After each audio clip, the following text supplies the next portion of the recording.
from Biosciences, it's Ying Wang. We all have our favorite food, and we choose what to eat depending on our situation.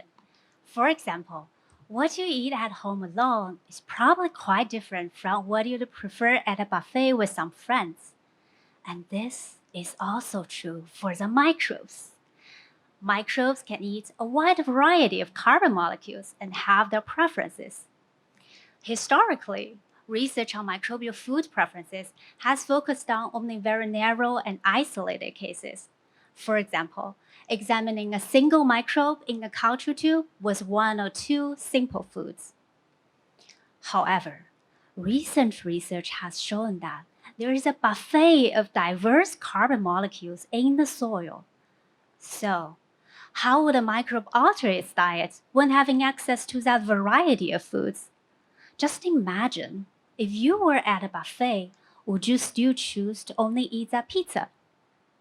Or what would happen in a soil community where there are many microbes with similar food preferences? Would they compete or share food with each other?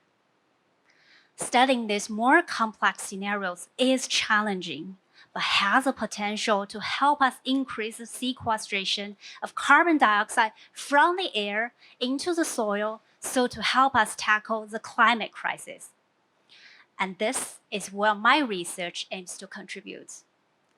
I study food preferences of soil microbes using mass spectrometry, which can identify and quantify a great diversity of carbon molecules in complex samples, so that I can track which molecules the microbes like to eat and to produce at a carbon buffet in the soil. Soil contains more carbon than in the atmosphere and all plants combined. When plants take up carbon dioxide for photosynthesis, they can release a great portion of that carbon into the soil containing diverse molecules. And there, lots of microbes look at this feast and decide what they like to eat. Some prefer the carbon that is easier to digest, so this carbon will be respired back to the atmosphere. Some other microbes, however, may prefer the carbon that is better at helping them to build their bodies, so this carbon will be more converted to microbial biomass or other products that could potentially stay in the soil longer.